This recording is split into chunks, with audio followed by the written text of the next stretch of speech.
been raised in this life because they told us we was black when we really the Israelites. And I don't wanna be no plug, that's all they talking about. I don't wanna be no thug, that's all they talking about. I don't wanna be no hitter, that's all they talking about. But you asked about the white man. Let's go into that real quick. Give me that. They were gonna prove they're mutant, because that's the two groups of mutants: the white man and the Asian. You say your mom's what? Vietnamese? My mom's like my grandfather's mom is Korean. Korean. So she would be considered a biological mutant. Not necessarily she's not human, but just the characteristics and their biological makeup. I'm gonna get to that in a second. Oh yeah, you said your mom. Yeah, your mom's like, we're gonna get to that in a second. I'm gonna prove to you where they come from in the Bible too. You see that? Okay, we start at 24. Genesis 25 to 21. And Isaac entreated Yahweh for his wife because she was barren. Read. And Yahweh was entreated of him, and Rebekah, his wife, conceived him. She was pregnant. Read. And the children struggled together within her. She said, "If it be so, why am I cursed?" You're blessed me with babies. Why are they fighting in the womb? What's going on? Read. And she went to inquire of Yahweh. And Yahweh said unto her, "Two nations are in thy womb." Two nations are in their womb. Wait a minute. If they're twins, they would be of the same nation, right? But guess what? God made a distinction spiritually back in the ancient world that these are going to be two nations, and it's going to explain it. Read. Two manner of people. Two manner of people. Two different types of people. Like how we're, like, actually we'll get that in a second. I don't want to spoil it, but two manner of people, two have a characteristics. Read. Two manner of people shall be separated. They're going to be what? Separated. They're going to be separated. They're twins, but they're going to be separated. Read. From thy bowels. One thing come out. Read. And the one shall be stronger than the other. One's going to be stronger than the other. They're both twins, but one's going to be stronger because God ordained it. Read. And the elder shall serve the younger. The elder's going to serve the younger. We can get to that in a second as well. Read on. And when her days to be delivered were fulfilled, read on. When she's about to have birth, read. Behold, there were twins in her womb. Go ahead. And the first came out red. The what? First came out red. First came out red. Who comes out red? White people, right? This is the first white man that was born biblically. Read. All over like a in hairy garment. He's coming out red like the hairy garment. When you read the precept of this, like we said, precept upon precept right here, right? Line upon line. Give me that in Exodus. Give me that in Exodus 26 and 14. Just to prove what type of red it was. Go ahead. This is the book of Exodus, chapter 26 and verse 14. Uh-huh. And thou shalt make a covering. A covering, read on. For the tent of rams skins dyed red. Ram skins dyed red. So it says it's going to be red all over like a hairy garment. That's the only reference of a red hairy garment in the Bible. Meaning what? When we study the Bible, I'm going to say this for you, but the tabernacle that we built, kind of like the shrine to the Most High, when we sacrificed that before we built our temple, we had what was our Kermit died? It was blood from Kermit's worm. Yeah, it was blood from a Kermit. It was red. Blood from a Kermit. Blood is red, obviously. We dyed the garment red with the blood of the worm. So that's how. So that's how the white man came out. You can pull a picture of a baby right now. He's gonna be red as hell. But go ahead. And the first came out red, all over like a hairy garment. Like that same garment we read about, red, darkest red, read. And they called his name Esau. Esau, read on. And after that came his brother out. After that, what? Came his brother out. Did it describe his brother? Why? Because he's like everybody else, melanated. This is the first white man on earth. Red, like you said, the white man, he's not even really white, you know what I mean? But we call him white because it's like a positive connotation. It was pure, things like that. That's why black people are called black. It's a negative connotation. Black sheep, black male, all that type of stuff. It's just a negative connotation that they want to superimpose upon us because they think they're righteous people. But in actuality, they come from caves. It's like that's what Caucasian means, cave dweller. Go ahead. And after that came his brother out, and his hand took hold of Esau's heel, and his name was called Jacob. Jacob, read on. And Isaac was 60 years old when she bare them. Exactly. Now let's prove further that Caucasian race is Edomites. We just proved that out of the Bible. Give me where you at? Where you at? Oh yeah. Let's get that first. And you give me Esther. You have Esther 3. Leviticus 13. Start at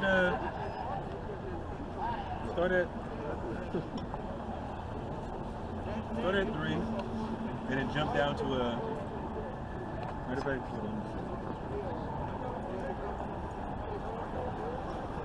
read 3, 4. Yes, read 3 and 4, and then jump all the way to 30. The book of Leviticus, chapter 13, verse 3. And the priest shall look on the plague in the skin of the flesh. And when the hair... Start at 2. Verse 2. When a man shall have in the skin of his flesh a rising, a scab, or bright spot. A bright spot, read on. And it be in the skin of his flesh like the plague of leprosy. A leprosy? What is leprosy? You know what leprosy is? Well, there's a misconception of leprosy in today's time, but in the biblical sense, we're going to read about it. Go ahead. Then he shall be brought unto Aaron the priest, or unto one of his sons, the priest. And the priest shall look on, and the priest shall look on the plague in the skin of the flesh. It's a plague according to God. Read on. And when the hair in the plague is turned white, Read on. and the plague in sight be deeper than the skin of his flesh, Let's talk about white skin. Read. It's a plague according to God. Read on. it is a plague of leprosy. It's a plague of leprosy. Go ahead. And the priest shall look on him and pronounce him unclean. You're unclean according to God with white skin. Read. If the bright spot be white in the skin of his flesh, and in sight be not deeper than the skin, Go ahead. and the hair thereof be not turned white, If you don't have this plague, read on. then the priest shall shut him up that he had the plague 7 days. So you got to be separated from the congregation for 7 days. Read. But that's all I wanted. Jump to 30. Jump to 30. Go ahead. Verse 30.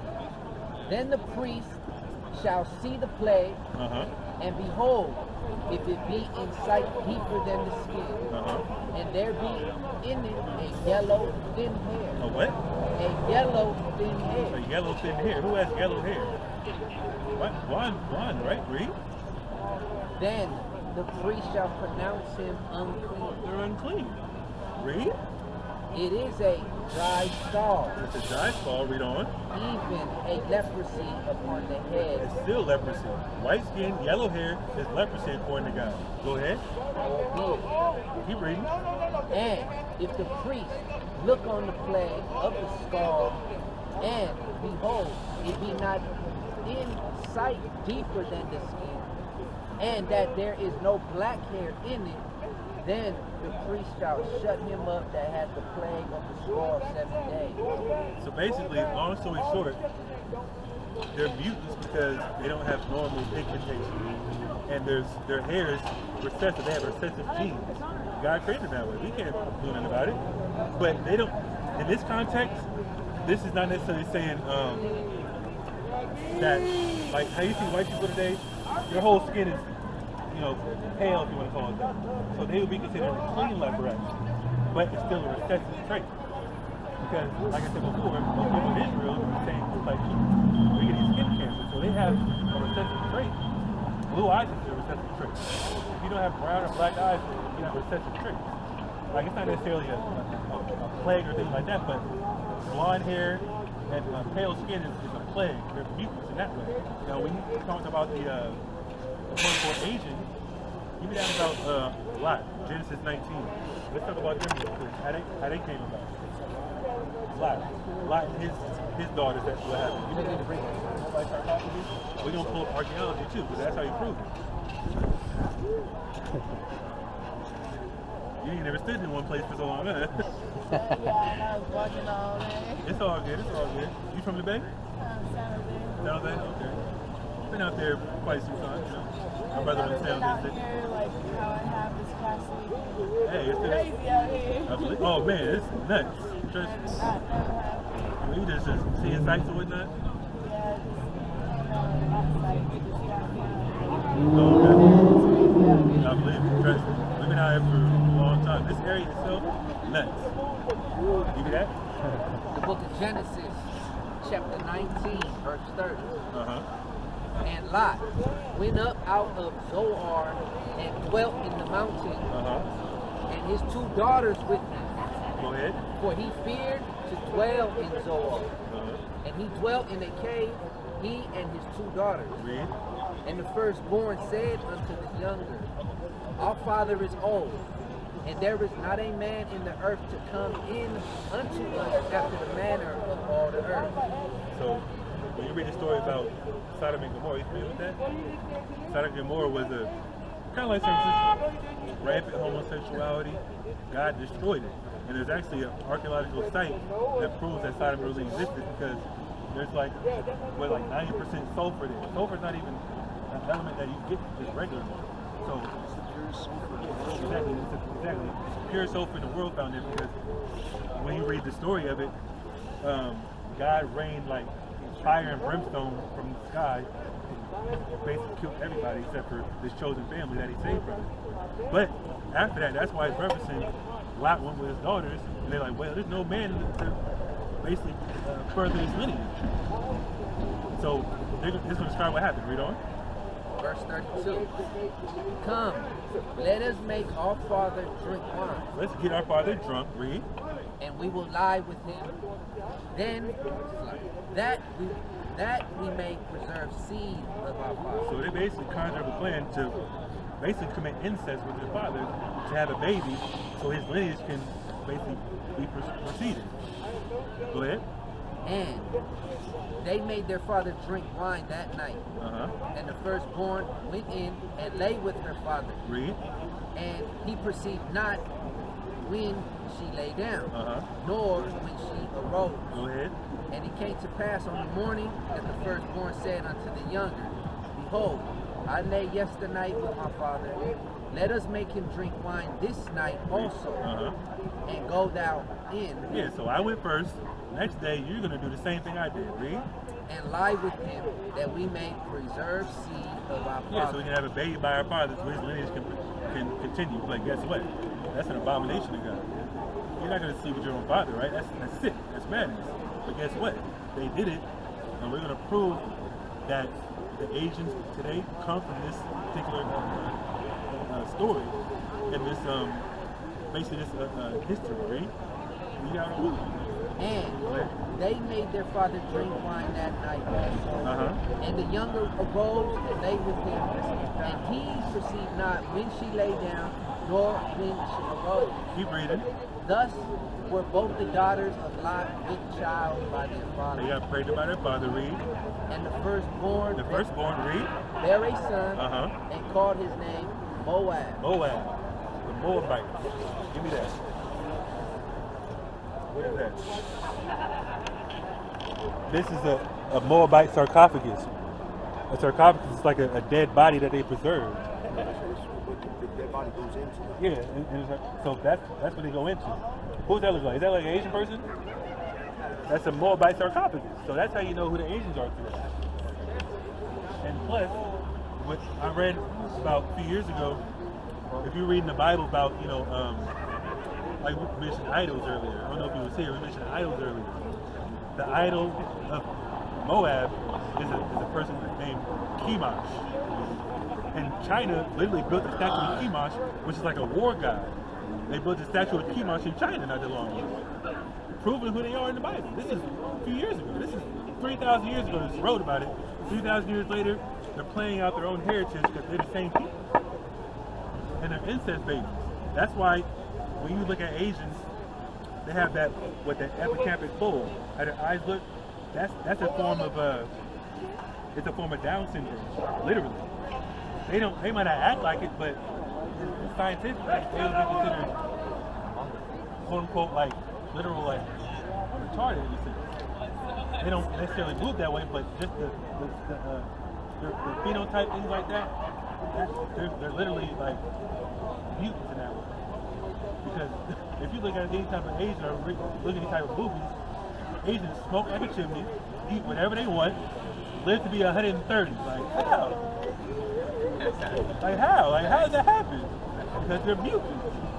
And on the opposite end, the Caucasian man, he wants to get a hold of some drugs or some things like that. He is addicted more than anybody else. They get all type of weird, what's it called? When they're born, they have certain like crazy ailments like you never heard of or seen before. Like, wait a minute, how the hell that happen? White people don't have that because they're mutants. Their DNA is different. Asian DNA is different. I mean, black person have baby with Asian. It's not a problem. But guess what? Like their origin is a mutation because they have incest. It's proven in the Bible. You know what I mean? So that's just basic information. Not really basic, but just information in the Bible that we can prove. Obviously, there's way more prophecies, way more history that we can go into. I showed you the artifact on the book. There's way more artifacts that they found in America from the Hispanics, Native American tribes, cultural things that they practice that prove that the Hebrews, Israelites, things like that. Do you have any other questions? Saying it all day, I can go all day. You know what I mean? I don't want to keep rambling on. I want to know if you have some questions or have some understanding or anything you don't agree with, whatever the case may be. I don't know, absorbing. I mean, for me, like, I would go to church until I was like 32 church, and it was a church where the women wore like the skirts and had the long hair or whatever. And then I started learning about biology and started hearing about different conspiracy theories and all that, and I stopped believing. And then recently I'm trying to go back to the churches, and it just feels so ingenuine and That's a spirit. That's a spiritual thing. Yeah. It's a facade. It's entertainment right yeah, now. they just read the two little verses. It's like, You experienced that, right? Yeah. All they do is read 2 or 3 verses, laugh and joke and sing, and then, hey, give some money to God. Like, what? Like, madness. Because people. That's why I started reading the Bible. Yeah, for yourself, right? You don't want to listen to what. That's a good thing, though. But it's still, the Bible still says you're the teacher, but it has to be a righteous teacher. You know what I mean? We're not getting paid to do this. Like I said, I've been doing this 4 or 5 years now. I don't ask for $1. I don't care about that. I care about your spirit and how you think and how you move. So that's our job. We're supposed to call our people back to our true heritage, nationality, starting with the laws of God. Guess what? If we broke the laws and if God is here 1,000 years later, what's the remedy for it? Go back to what we fell from. You know what I mean? So you having that epiphany in the church, our people are our people are spiritual regardless. People that don't go to church, they might hearken to different philosophies like Kemet and Islam, things like that. But in all actuality, there's schisms amongst that as well. Some people don't have problems with the Bible, but like I said, the main focus is the history portion and the prophecy. Because that's how you prove the Bible is true. No other book has prophecy. No book you can think of, the Quran, whatever the East Indians practice, whatever they think is right, what their books say, there's no prophecy that tells you what's going to happen in the future. The Bible says that. Because why? We have the true living God. He's alive. Like I said, his name is Yahweh. He exists. He just exists. There's no explanation. There's nothing that you can say that can basically measure up to what he's going to do. But give me that. Acts 7:48. Howbeit, the Most High, Isaiah 30. dwelleth not in temples made with hands. God don't dwell in temples made with hands. Right out of the Bible. So that building you go into, or you went into before, God's not there. So I already told you how they set it up, right? You got to go to a facility, learn a doctrine from a different person that doesn't look like you, and then get a government tax write-off. Does God say anything about that in the Bible? You got to ask for money to preach? Like, that's madness. Jesus didn't ask for no money. The disciples got money for their works. But at the same time, that's not a requirement. I'm more worried about your soul, not your pockets. I'm not trying to ride no Benz when the rest of my people suffer. I'd rather build a facility for everybody to come and learn. You know what I mean? Instead of buying a $100,000 car, like, wait a minute, what's that going to do for anybody? I pull up in a Benz, you pull up in a minivan, like, what about me? Like, A to B, that's all I care about. Exactly. I don't care if I got dents and dings and whatever it may be. Give me that. As saith the prophet, heaven is my throne, earth is my footstool. What house will you build me? What house can you build God? He created everything. He don't care about that building. You know what he cares about? Right?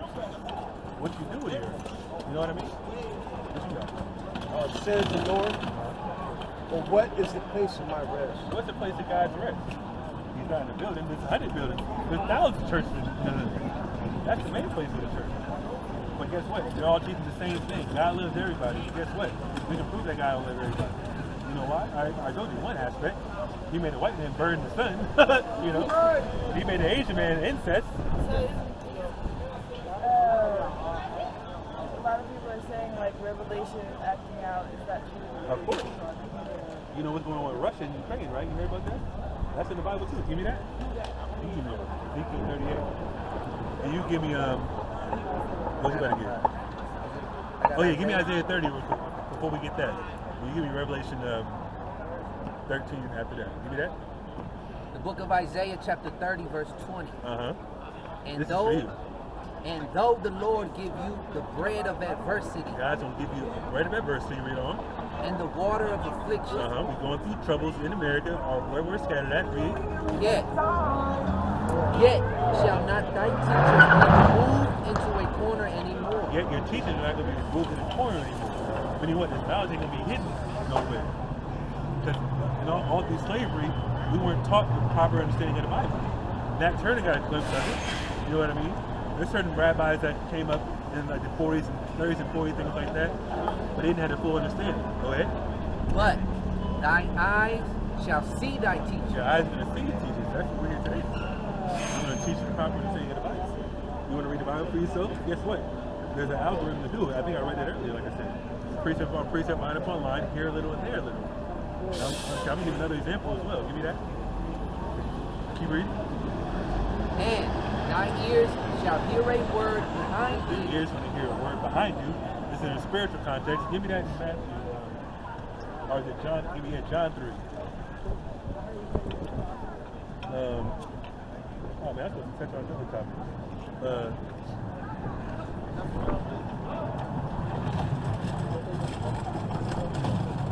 Yeah, keep reading, my bad. Saying, John 3 and 8. Go ahead. this is the way. You're going to hear a word behind you saying what? This is the way. It's not talking about a literal voice, it's talking about in a spiritual sense. Like how you came up here today and listened intently, things like that. The Spirit brought you here, whether you believe it or not. Nobody knew you were going to come up here.